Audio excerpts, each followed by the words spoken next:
Bom dia a todos. Deixa eu ligar esse negócio aqui. Bom dia a todos. Agora deixa eu praticar esse negócio aqui.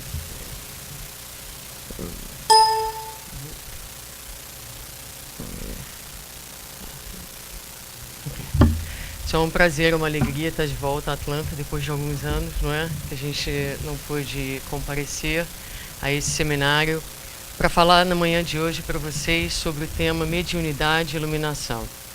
E como a gente sempre a gente gosta de iniciar a nossa conversa trazendo algumas ideias que sensibilizem a nossa mente. Peço desculpas que no meu computador eu não consigo colocar os acentos ainda, então infelizmente o PowerPoint em português está sem acentuação. Mas então a gente começa trazendo essa frase de Francis Thompson, quando ele diz que por um poder imortal todas as coisas, perto ou distantes, ocultamente estão ligadas entre si. E tão ligadas estão que não se pode tocar uma flor sem incomodar as estrelas. Nos falando inicialmente da conexão de todas as coisas no universo, do fato de que todos nós estamos conectados a todos e a todos. Sully Caldas Schubert, no seu livro Mentes Interconectadas, ela traz uma passagem de Carl Jung em um de seus livros chamado Memories, Dreams and Reflections. É um livro autobiográfico e nesse livro ele narra um encontro que ele tem com um chefe indiano chamado Biano. E nós encontramos o seguinte diálogo entre Jung e o chefe, quando ele diz assim: veja, dizia Biano, como os brancos têm um ar cruel, têm lábios finos, nariz em ponta, os rostos sulcados de rugas e deformados, os olhos têm uma expressão fixa, estão sempre buscando algo. O que procuram? Os brancos sempre desejam alguma coisa, estão sempre inquietos e não conhecem o repouso. Nós não sabemos o que eles querem. Não os compreendemos e achamos que são loucos. Perguntei-lhe então por que pensava que todos os brancos eram loucos. Respondeu-me: eles dizem que pensam com suas cabeças. E Jung disse: mas naturalmente, com o que pensa você? Nós pensamos aqui, disse ele, indicando o coração.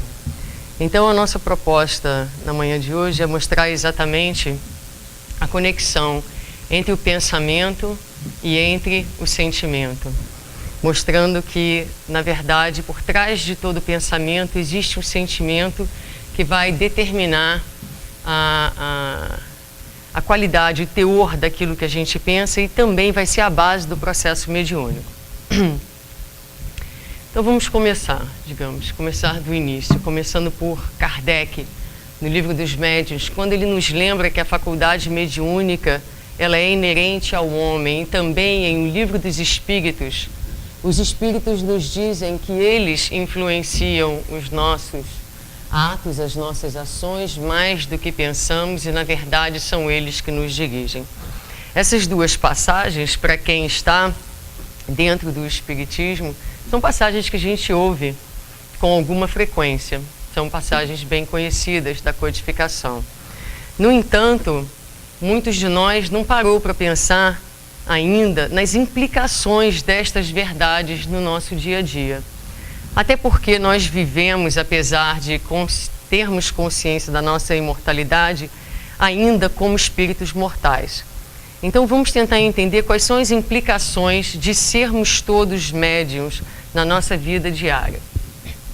Começando com a ideia de que médium é aquele que é um intermediário, não é? Intermediário entre mentes. Então aquele que é capaz de absorver a ideia de uma mente alheia e transmitir essa ideia para uma terceira pessoa.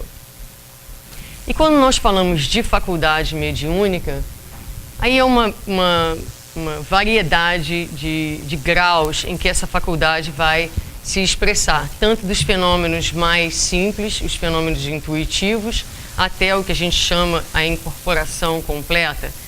E em qualquer desses graus de faculdade mediúnica, As influenciações poderão ser negativas ou positivas. Podemos estar escutando a voz do nosso anjo da guarda ou do nosso obsessor, não é assim?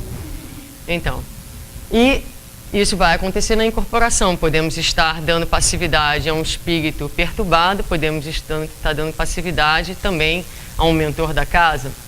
Ou seja, ela pode se apresentar de um lado ou de outro. Mas hoje a gente vai focar na intuição. Não é o nosso objetivo falar da mediunidade em geral, mas focar na intuição, porque dizem os espíritos que a intuição é a mediunidade do futuro. É um senso a mais que nós temos, que acontece para a maioria de nós de forma inconsciente. Nós não sabemos detectar o que é nosso, o que não é nosso, mas estamos sempre sob a influência dos espíritos, não é? Então seria interessante, nesse momento em que nós entramos num novo momento da Terra, um momento de transição, é um momento de consciência, é um momento de autoconhecimento. Então, termos consciência do que sentimos, do que pensamos, com quem conectamos e dos processos intuitivos e como eles podem ser processos que nos ajudem na nossa vida diária se nós entendermos como é que eles funcionam em nós. No livro dos médiuns, então, dentro da definição de intuição, a gente encontra lá que é a atuação do espírito sobre a alma com a qual se identifica. Aí já começa uma dica importante, com a qual se identifica, e a gente vai falar muito sobre a identificação. A recepção do pensamento livre do espírito. Então, o espírito sopra, digamos assim, aos nossos ouvidos uma ideia e a gente capta aquela ideia. Para a gente ter uma visão global do que a gente vai estar conversando aqui na manhã de hoje, nós vamos olhar a mente, onde todos os processos, né, o corpo mental que nos fala André Luiz, onde os pensamentos são formados, como a fonte dos pensamentos. Nós vamos perceber que os sentimentos vão ser aqueles que vão dar cor aos nossos pensamentos. Os pensamentos, uma vez formados pelo nosso campo mental, são neutros. Eles não têm qualidade nenhuma. Agora, o sentimento vai dar, então, a esse pensamento uma cor, um peso específico, uma qualidade, vai dar um tom. E esse pensamento, aliado a esse sentimento, vai ter um impacto, primeiro na gente, no nosso próprio corpo físico. Isso é uma palestra em si, a gente vai passar rapidamente sobre isso. E mais importante do que isso, o nosso pensamento, ele vai se exteriorizar de nós mesmos e vai criar a nossa identidade espiritual ou identidade psíquica. Esse pensamento também vai se projetar para fora de nós e vai encontrar outras identidades, outros pensamentos similares aos nossos, com os quais ele vai se conjugar e vai finalmente retornar a nós. Eu vou falar tudo isso outra vez. Então vamos lá. Do início, vamos começar pela mente. Então a mente, como nós falamos, né, isso está em André Luiz, permanece na base de todos os fenômenos mediúnicos. Também, se nós já estamos na casa espírita há algum tempo, a gente sabe que o nosso pensamento, ele não é uma coisa abstrata, ele é uma criatura, digamos assim, ele é concreto. Os espíritos nos falam, André Luiz nos fala de uma matéria que existe em outros níveis vibratórios. Inclusive elementos, tabelas periódicas, como as que nós conhecemos e estudamos, que existem em outros níveis vibratórios. Então, quando nós pensamos, quando o espírito quer, tem um desejo, tem uma vontade, o que ele faz através desse desejo inicial é a mobilização desse elemento, dessa matéria em um outro nível vibratório, e ele vai aglutinar essa matéria. Ele vai compor, ele vai fazer construções mentais mobilizando essa matéria ainda invisível para os nossos olhos. E como nós falamos, por trás dessa vontade inicial vai ter sempre um sentimento. Então, quando a gente olha o livro Evolução em Dois Mundos, por exemplo, lá a gente aprende: a partícula pensamento, embora viva e poderosa na composição que se derrama do espírito que a produz, é igualmente passiva perante o sentimento que lhe dá forma e natureza para o bem ou para o mal. E em Domínios da Mediunidade, ele continua dizendo: o campo da mente, observando um grupo mediúnico, os mentores espirituais dizem que o campo da mente oferecia largas ensanchas ao estudo de suas combinações.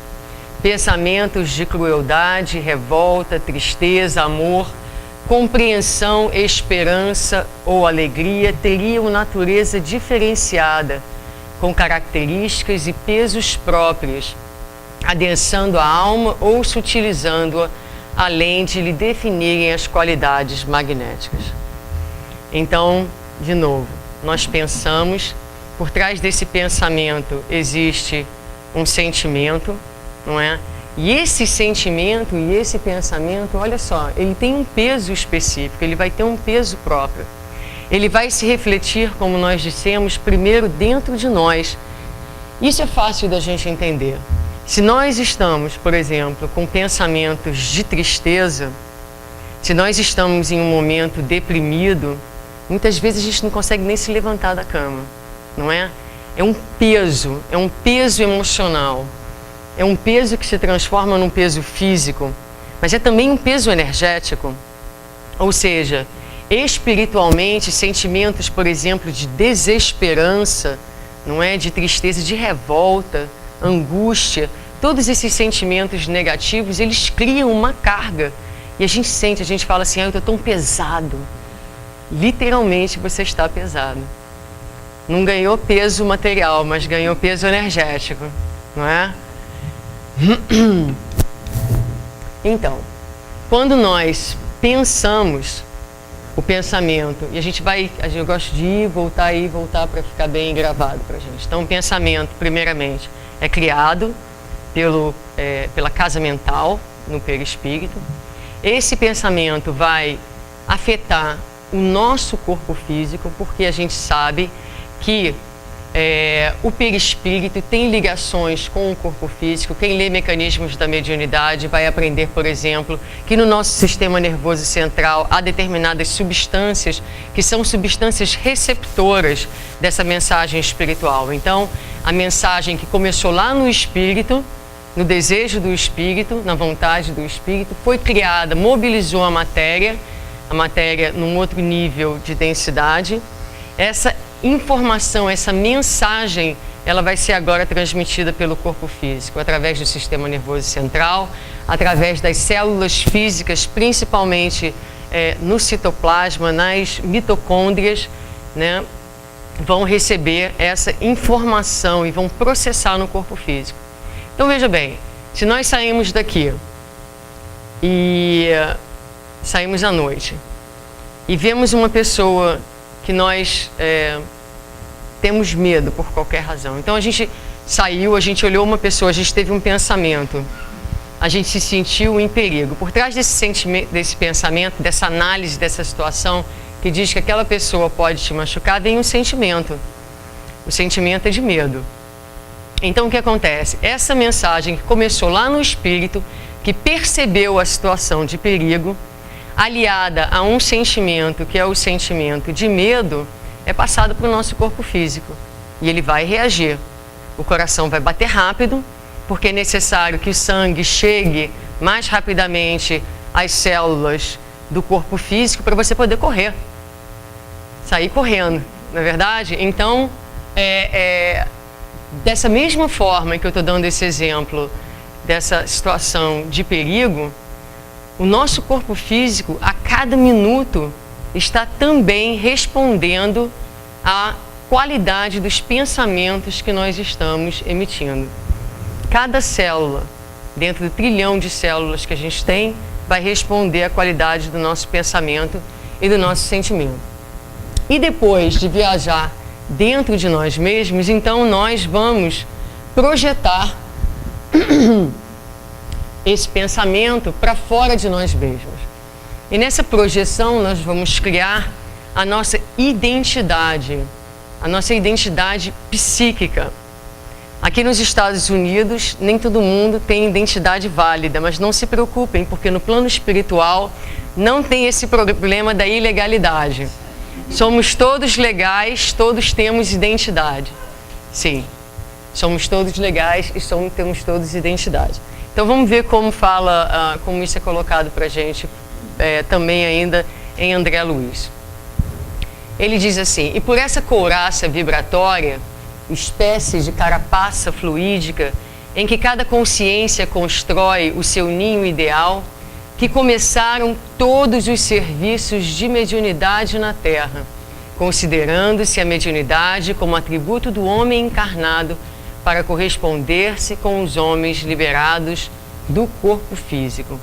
Então é interessante pensar que a mediunidade começa pela nossa própria identidade espiritual. Então, quando nós... Muito obrigada.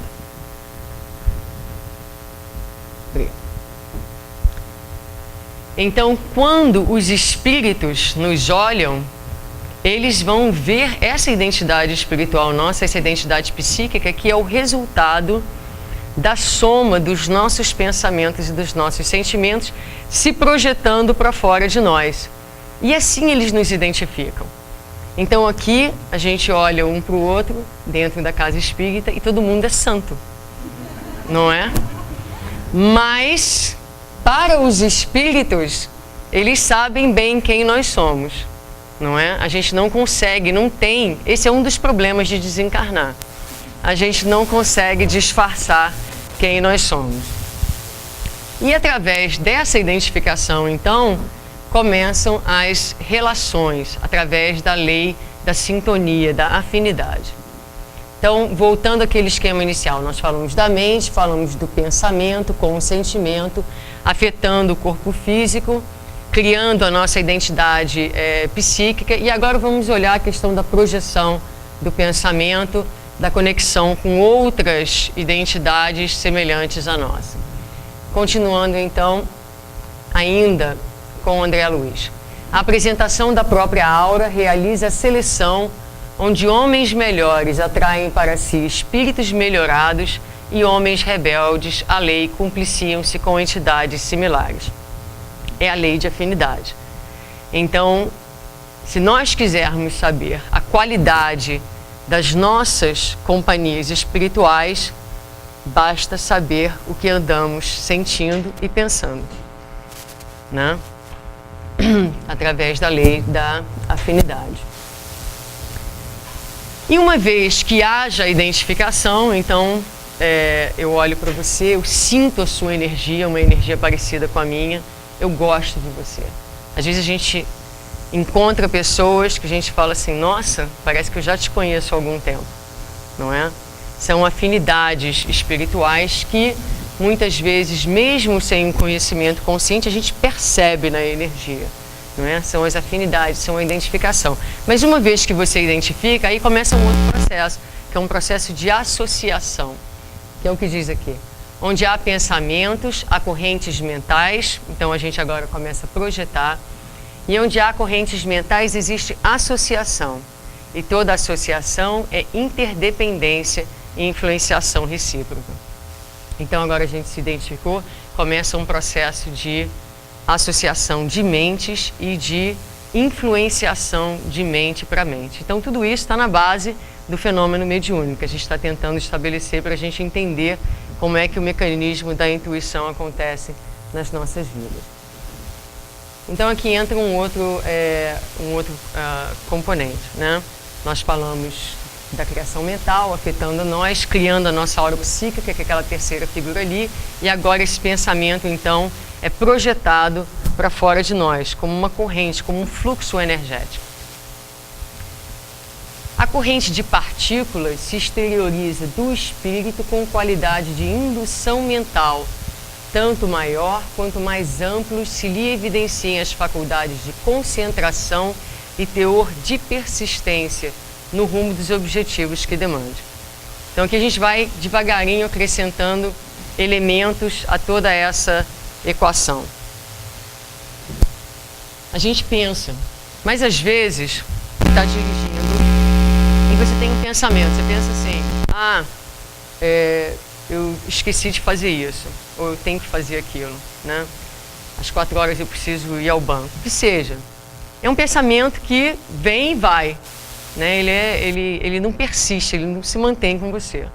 Mas muitas vezes nós temos pensamentos, a nossa mente está em determinados alvos e o que mantém o fluxo energético é isso, é a concentração, o quanto a gente se concentra naquele pensamento enquanto aquele pensamento persiste dentro de nós.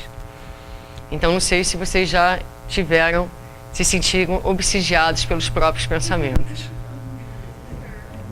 Não é? É a auto-obsessão, não é? Então você não consegue se livrar daquele pensamento, ele fica com você. E aí você pensa que a gente começa a entender que nessa persistência e que nesse foco que a gente coloca no pensamento, nós estamos nutrindo, nós estamos mantendo esse fluxo energético e as associações. Eletricidade comum ou mentalismo, tanto num como no outro caso, o fenômeno está ligado à conjugação de ondas, enquanto perdura a sustentação do fluxo energético. Então aqui mais um pedacinho de informação. Gente, pensar é muito perigoso.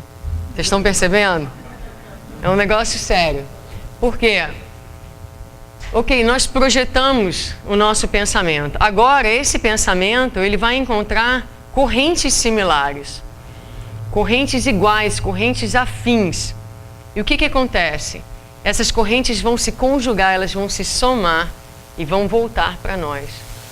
Então, se nós pensamos tristeza, se nós pensamos revolta, nós estamos projetando no universo esse sentimento.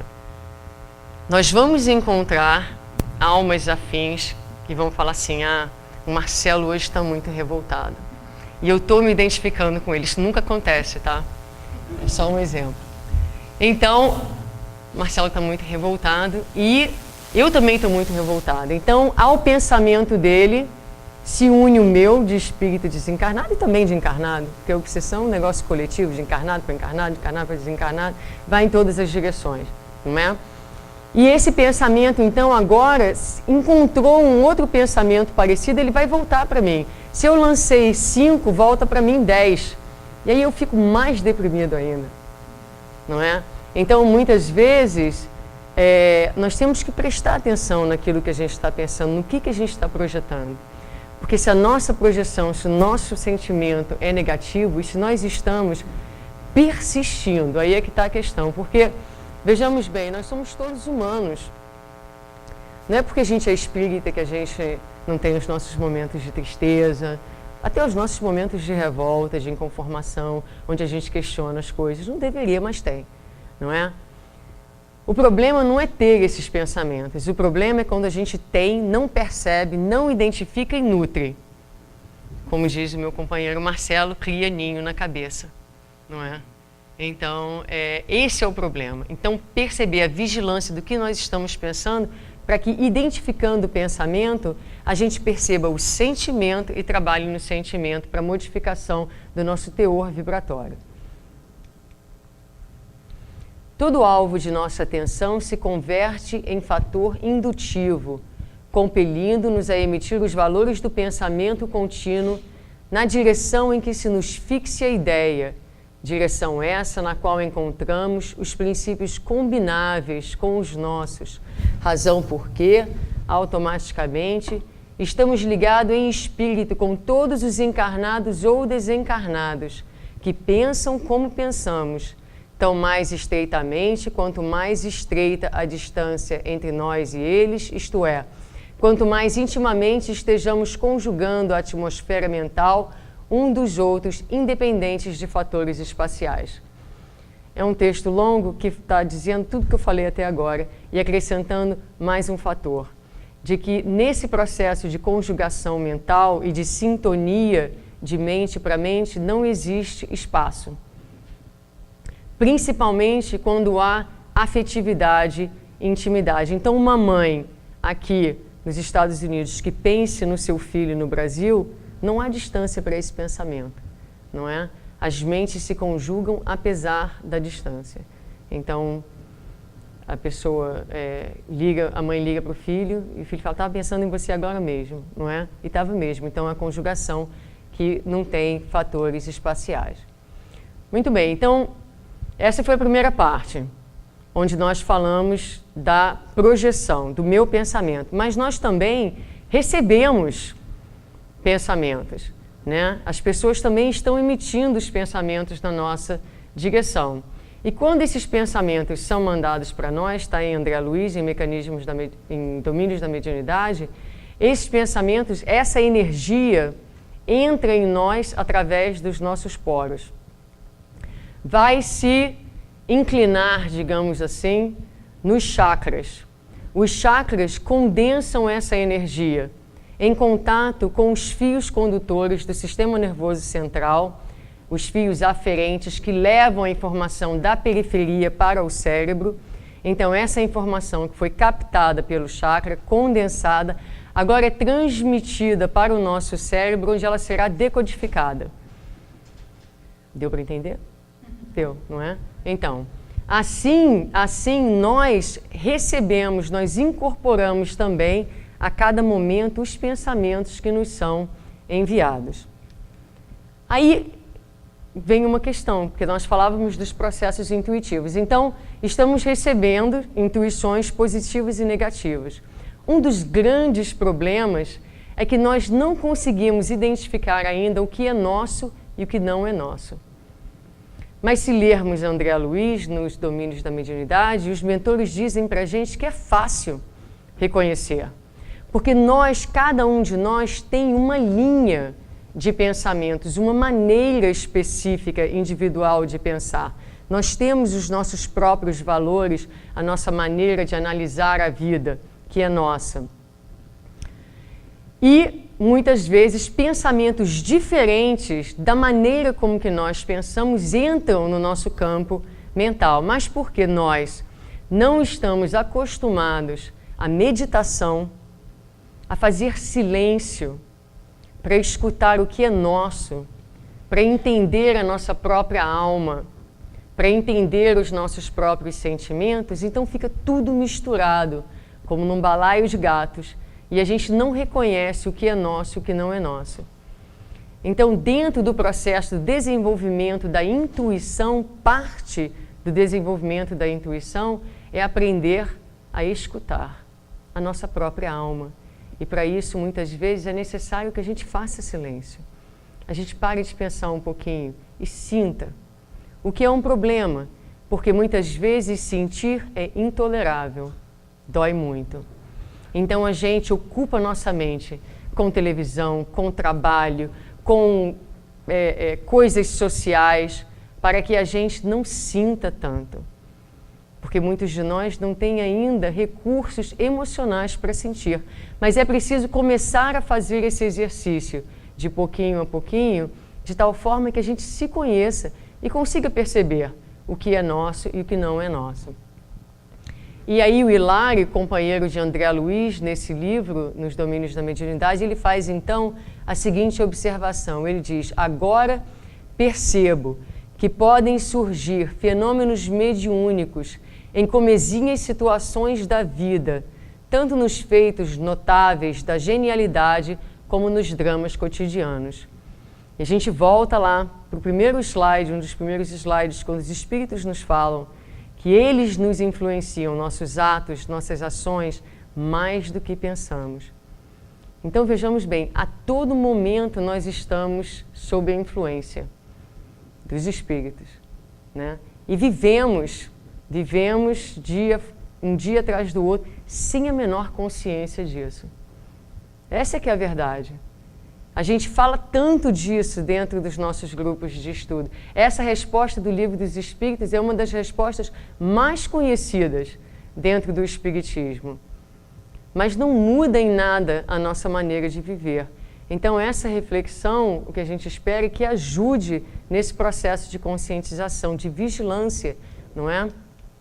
É por isso que também nos diz o mentor Aulus que a faculdade mediúnica é inerente ao homem como a faculdade de respirar.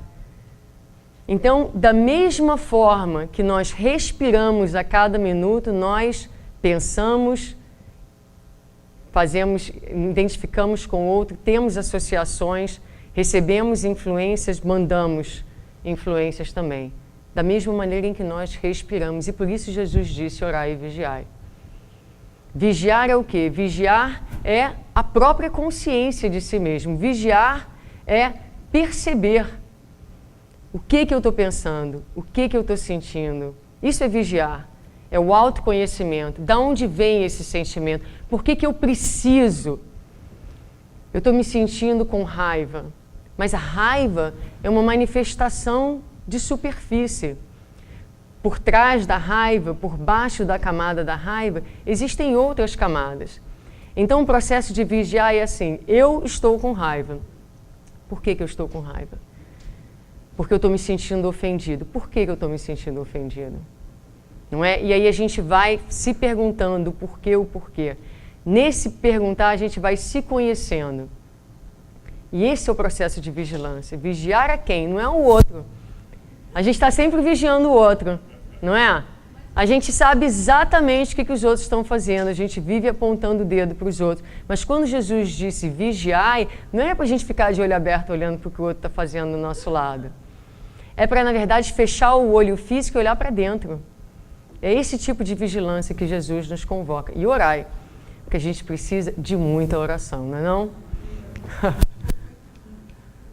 E aí Emmanuel tem essa passagem belíssima, já chegando aqui ao final da nossa meditação, onde ele diz que cada médium com sua mente, cada mente com seus raios, e conforme os raios que lançamos, ergue-se o nosso domicílio espiritual na onda de pensamento que nossas almas se afeiçoam.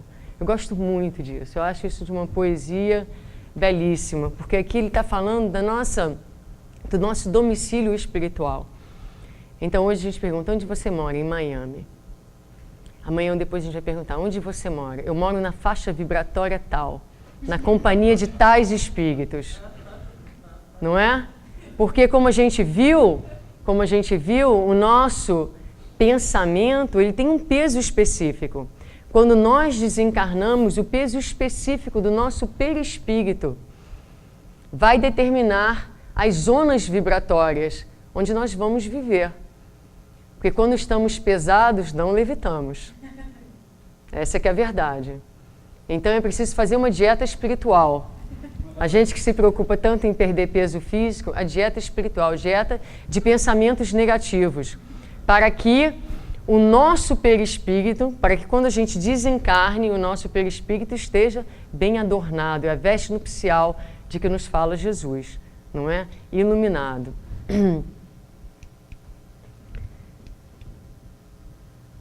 Então aqui, agora mais conscientes, a gente faz então um trabalho de iluminação.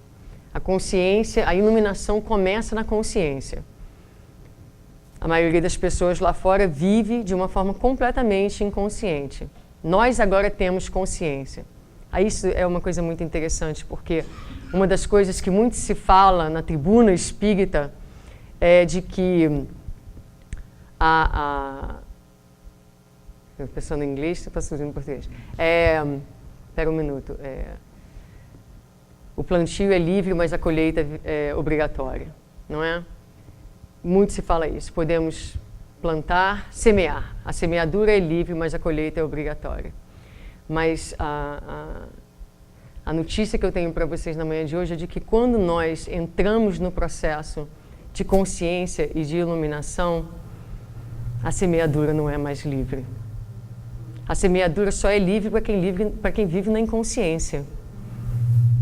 Quando nós chegamos a um processo de consciência, a nossa semeadura tem que ser responsável, de acordo com aquilo que nós já sabemos. Então, meus queridos, a gente precisa pensar no que a gente pensa e no que a gente está construindo nas nossas vidas, não é? Porque já não podemos nos escorar nessa assertiva de que podemos semear aquilo que quisermos. Podíamos, Já não podemos mais. Hoje nós temos uma consciência diferente. Então, com essa consciência, buscar o desenvolvimento da mediunidade, que não acontece, como muitos pensam, somente na mesa mediúnica, no trabalho mediúnico. Vejamos bem, você chega no seu trabalho e um companheiro, um colega de trabalho se aproxima de você num momento ruim, de crítica, de mau humor, te atacando. Naquele momento, você tem duas opções. Você tem um espírito do seu lado que vai dizer assim, walk away. E você tem um espírito do seu lado que vai dizer assim, não, como assim? Não deixa ele falar assim com você não. Não é? E aí, nesse momento, a sua mediunidade está funcionando.